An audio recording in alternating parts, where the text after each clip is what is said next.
Olá, estamos retomando as nossas aulas sobre medidas cautelares pessoais no processo penal. E estamos trabalhando ainda dentro de uma questão bastante abrangente e relacionada a todas as medidas, requisitos comuns a todas elas. Vamos trabalhar então, dando sequência. Normalmente no processo civil, quando se vai trabalhar com medidas cautelares, se costuma invocar a ideia do fumus boni iuris e do periculum in mora. Numa adaptação e num olhar especificamente voltado para o processo penal, ao invés de usar essas expressões tradicionais do latim, que são próprias do processo civil, se faz um ajuste aqui para se falar em fumus comissi delicti ao invés de fumus boni iuris. Fumus boni iuris seria a fumaça do bom direito. Não é exatamente isso que se exige no processo penal para decretar uma medida cautelar contra alguém, mas sim a fumaça, quer dizer, a aparência do cometimento de um delito. E como é que isso se desdobra? Na demonstração, nos crimes que deixam resultado naturalístico, né, da prova da materialidade do crime, quer dizer, demonstração de que alguma coisa resultou da prática delitiva, que seja possível dizer que ocorreu um delito. Indícios razoáveis de autoria ou participação. Você tem que ter um mínimo, né? A ideia é que se alcance aqui um juízo de probabilidade. Veja, nem sempre no contexto de uma investigação, por exemplo, você tem já de partida um juízo de probabilidade. Não raras vezes, quando se inicia uma investigação, o mais comum até é que você tenha um juízo de possibilidade. Qual é a diferença? O juízo de possibilidade, as razões positivas que te levam a acreditar que a notícia é verdadeira, estão em pé de igualdade com as razões negativas que te levariam a desconfiar. Pode ter acontecido assim, do jeito que estão me contando, mas pode não ter acontecido. Dentro desse juízo de valor, eu não tenho ainda um mínimo, né, de indícios de autoria ou prova da materialidade. É muito pouco. É um juízo de mera possibilidade. É preciso investigar, colher melhores elementos para alcançar pelo menos um juízo de probabilidade. Quer dizer, quando que eu alcanço um juízo de probabilidade? Quando eu já coletei alguns elementos que me fazem compreender que as razões positivas para acreditar na notícia que me havia sido apresentada na prática de um delito se sobrepõem às razões negativas que me levam a desconfiar. É dentro desse juízo de valor de probabilidade, onde eu tenha pelo menos elementos materiais da demonstração da prática de um delito somados a indícios mínimos de autoria, que eu posso pensar na demonstração do fumus comissi delicti. Quer dizer, é muito cuidado aqui, né? Eu até posso ter de partida já isso. Quando que eu teria de partida já isso? Nos casos de flagrante. Nos casos de flagrante, normalmente eu já parto de um juízo de valor de probabilidade. Agora, flagrante é a exceção, né? Normalmente você tem notícias que desencadeiam uma investigação que vão eventualmente chegar a apontar indícios razoáveis de autoria. Então esse é um primeiro requisito comum a todas as medidas cautelares. O segundo, periculum libertatis. Ao invés de falar periculum in mora, que seria um perigo na demora, o que está em jogo aqui no caso é a liberdade do sujeito representando um perigo. É um perigo gerado pelo estado de liberdade. Então eu tenho que demonstrar, para permitir a decretação de uma medida cautelar, que este sujeito, estando em liberdade, representa um risco. Há uma série de questões que nós já vimos na aula passada. Interessante destacar uma nova redação que foi dada no parágrafo 2º do artigo 310 pelo pacote anticrime, entrando em vigor agora em 23 de janeiro de 2020. Diz a nova redação do parágrafo 2º do 310 que se o juiz verificar, nos casos de flagrante, né, que o agente é reincidente, primeira situação, ou que integra a organização criminosa armada ou milícia, segunda situação, ou que porta arma de fogo de uso restrito, terceira situação, deverá denegar a liberdade provisória com ou sem medidas cautelares. Então o que ele está estabelecendo aqui é uma presunção de perigo gerado pelo estado de liberdade em caso de flagrante, nas hipóteses de reincidência, de integrar organização criminosa armada ou milícia ou portar arma de fogo de uso restrito.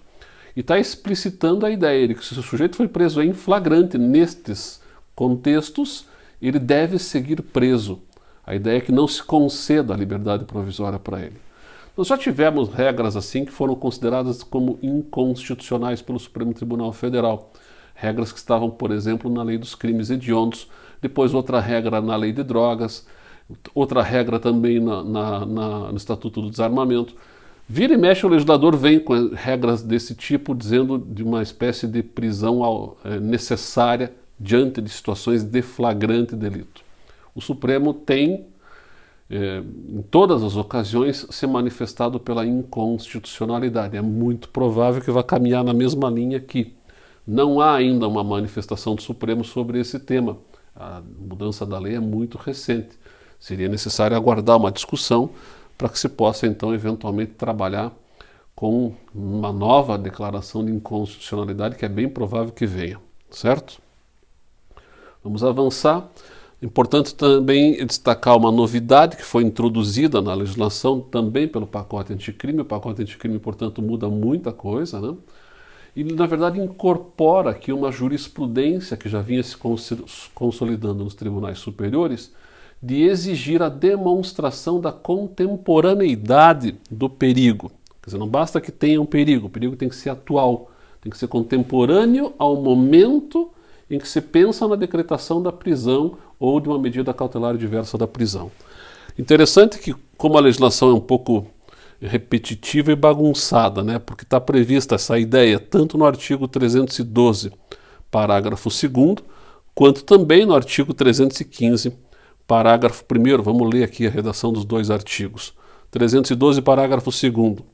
A decisão que decretar a prisão preventiva deverá ser motivada e fundamentada em receio de perigo e existência concreta, portanto essa palavra, concreta, existência, de fatos novos ou contemporâneos que justifiquem a aplicação da medida adotada.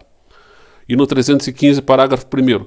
Na motivação da decretação da prisão preventiva ou de qualquer outra medida cautelar, o juiz deverá indicar concretamente, ó, de novo a palavrinha aqui, a existência de fatos novos ou contemporâneos que justifiquem a aplicação da medida adotada. Praticamente o mesmo texto com outras palavras, né? Muito similar à redação.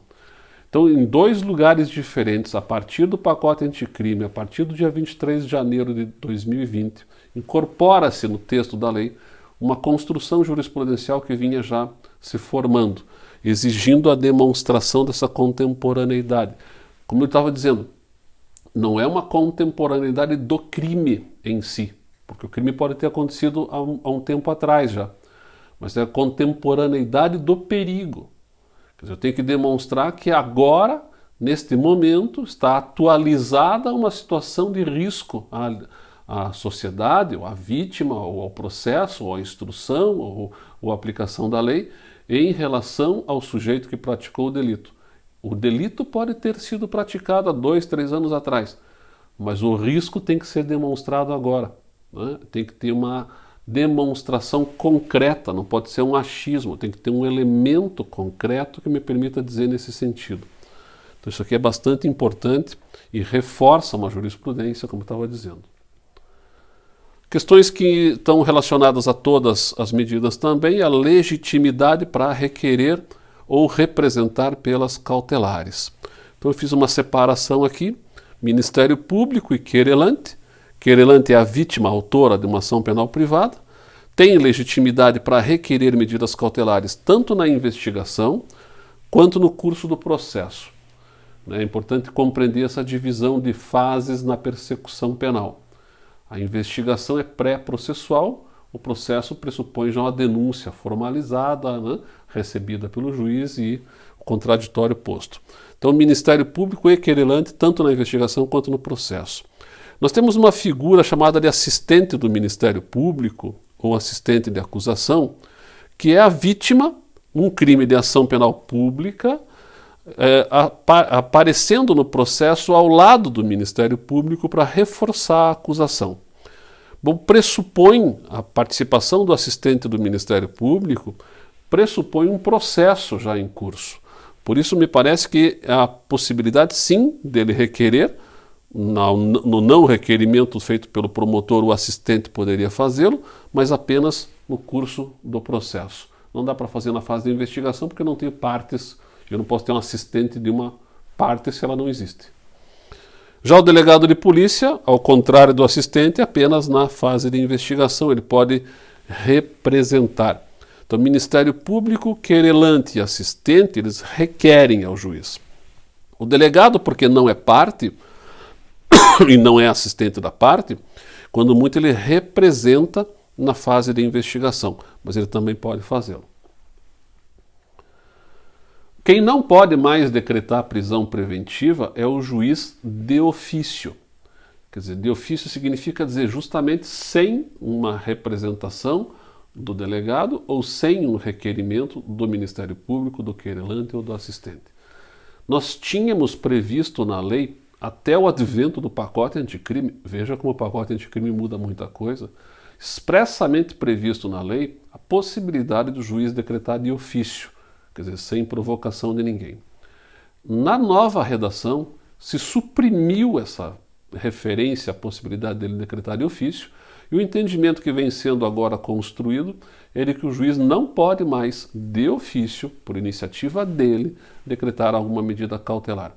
É verdade que há uma certa filigrana nas hipóteses de flagrante delito, e tem autores que têm sustentado que nos casos de flagrante ele poderia converter o flagrante numa preventiva de ofício. Mas a tendência da jurisprudência, a partir de uma decisão do ministro Celso de Mello, bem recente, no dia 17 de julho de 2020, é de se firmar a ideia de que, em hipótese alguma, o juiz poderia decretar de ofício. O que se amolda à ideia do que se chama de sistema acusatório, né? Da ideia de que o juiz deve ser inerte, não deve se tomar iniciativas processuais, tal. Essa decisão do ministro Celso de Mello é uma decisão monocrática, não é ainda uma decisão de um colegiado em que ele seria o relator. É ele como relator de um caso, decisão monocrática. Vamos ter que aguardar se consolida esse entendimento, mas acho que é bem provável que vá nessa linha. Boa parte da doutrina vai construindo também o seu entendimento nesses termos. Vamos dar uma lida aqui no que disse o ministro Celso de Mello. A Lei número 13.964 de 2019, ao suprimir a expressão de ofício, entre aspas, que constava do artigo 282, parágrafo 2º, e do artigo 311, ambos do Código de Processo Penal, vedou de forma absoluta a decretação de prisão preventiva sem o prévio requerimento das partes ou, quando no curso da investigação criminal, por representação da autoridade policial ou mediante requerimento do Ministério Público. Não mais sendo lícito, portanto, com base no ordenamento jurídico vigente, a atuação ex officio do juízo processante em tema de privação cautelar da liberdade. Então é bem provável que essa seja a posição que se firme, mas eu recomendaria que ficassem atentos, acompanhando essa matéria.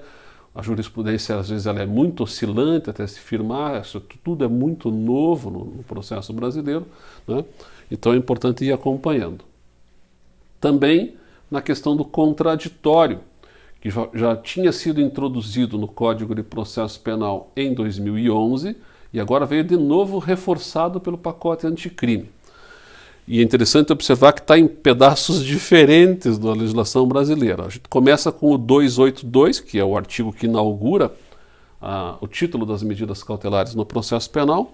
No seu parágrafo 3º, consta a seguinte redação: ressalvados os casos de urgência ou de perigo de ineficácia da medida, o juiz, ao receber o pedido de medida cautelar, determinará a intimação da parte contrária para se manifestar no prazo de 5 dias, acompanhada de cópia do requerimento das peças necessárias, permanecendo os autos em juízo. Essa era a redação de 2011.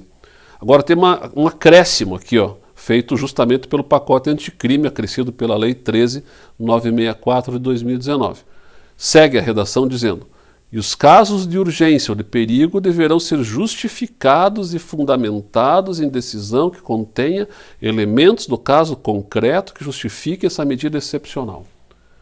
Eu já chamei a atenção agora há pouco a palavrinha concreto, que apareceu em 2 momentos, e ela aparece de novo aqui, né? Caso concreto. Então é bom fixar bem isso. A ideia é que sempre a fundamentação esteja relacionada ao caso concreto e traga dados concretos. Nada de abstrato, nada de imaginação, Nada de, enfim, argumentação vazia de concretude. É preciso estar relacionado ao caso concreto.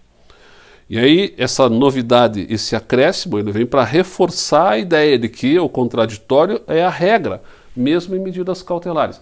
É claro, é a regra em termos, né? Se a gente for parar para pensar, medidas cautelares de prisão, normalmente, elas dependem de um fator surpresa. O sujeito não poderia ser alertado para discutir previamente se ele concorda ou não concorda em ser preso preventivamente. Quer dizer, não raras vezes esse alerta implicaria em facilitar a fuga do sujeito. Se ele já está antevendo que há um risco de ser preso, capaz de ele fugir. Então, não raras vezes, você vai ter a ausência do contraditório na prática. Só que o juiz hoje tem que ter um cuidado, ele tem que fundamentar por que ele está afastando, no caso concreto, com dados concretos, né, a prévia exigência de um contraditório. A regra, de acordo com a lei, seria estabelecer um contraditório. Eu sei que na prática a regra acaba sendo o inverso, só que é com uma necessidade de fundamentação. É muito importante estar atento a essa novidade de acréscimo da redação, porque não adianta nada eu afastar o contraditório se eu não explicitar por que estou fazendo isso à luz do caso concreto, porque amanhã ou depois o habeas corpus derruba essa decisão e o sujeito pode ser colocado em liberdade por um vício de fundamentação. Aliás, esse é um dos grandes problemas que nós temos nas decisões de medidas cautelares. Fundamentação insuficiente, inadequada. Então, quando você for juiz, você que está me assistindo, quando você for juíza, né, toma cuidado de fundamentar adequadamente, porque senão você faz um trabalho todo de decretar uma medida cautelar que é derrubada pela carência de fundamentação, pela carência de adesão, de aderência, melhor dizendo, ao caso concreto.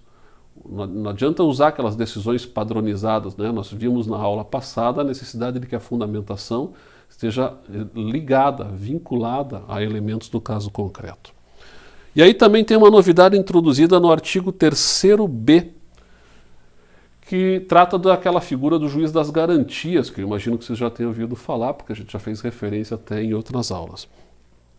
O juiz das garantias, o regramento relacionado ao juiz das garantias, do artigo 3º-A em diante, por ora, segue ainda com a sua validade suspensa em razão daquela decisão do ministro Fux numa ação direta de inconstitucionalidade. Mas é bem provável que, em curto espaço de tempo, essa questão venha a ser objeto de discussão no Supremo, e é bem provável também que o Supremo venha a reconhecer que o juiz das garantias deve ser mantido no direito brasileiro, não teria muito por que não fazê-lo. A própria liminar está muito mais relacionada a questões orçamentárias do Poder Judiciário, da dificuldade de você ter número suficiente de juízes para fazer essa função, do que propriamente por uma questão de fundo consistente. Assim, não? O que diz então, não obstante esteja por hora suspensa essa redação do artigo 3º-B, o que diz aqui a redação desse artigo? Trata de uma das funções do juiz das garantias, dizendo que esse juiz das garantias é responsável pelo controle da legalidade da investigação criminal e pela salvaguarda dos direitos individuais, cuja franquia tenha sido reservada à autorização prévia do Poder Judiciário, competindo-lhe especialmente, inciso 6º que nos interessa aqui, então eu pulei vários incisos, né? Vamos direto no inciso 6º, prorrogar a prisão provisória ou outra medida cautelar, bem como substituí-las ou revogá-las, assegurado, no primeiro caso, o exercício do contraditório em audiência pública e oral, na forma do disposto neste artigo em legislação especial pertinente. No primeiro caso, qual é? A prorrogação de prisão provisória ou outra medida cautelar. Nós vamos ver na próxima aula regras que exigem do juiz uma constante revisão da decisão que decretou uma prisão preventiva. Durante 90 em 90 dias ele tem que fazer isso. Quando ele for fazer isto na fase de investigação, o papel de fazer essa revisão é do juiz das garantias. O papel de prorrogar a prisão provisória do sujeito, né, por mais tempo, é do juiz das garantias, exercido contraditório em audiência pública e oral. olha aqui, isso aqui não tínhamos na legislação, segue suspenso, mas a ideia que vem a ser introduzida, né? E reforça a ideia do contraditório prévio à decisão. Desde que, claro, compatibilizado com as ideias de que não torne ineficaz a medida, certo? Mas aqui, como o sujeito já está preso, né, é uma renovação, não haveria surpresa, não haveria por que não se fazer presente o contraditório. Então, esses são alguns aspectos que a gente segue trabalhando no contexto geral. No nosso próximo encontro, vamos seguir falando dessas questões ainda, para fechar um panorama geral para todas as medidas cautelares e poder ingressar, então, individualmente em cada uma delas, né? Particularmente nas medidas de prisão, falar especificamente da prisão em flagrante, depois especificamente da prisão temporária e depois especificamente da prisão preventiva. Então, por hora é isso e até o nosso próximo encontro.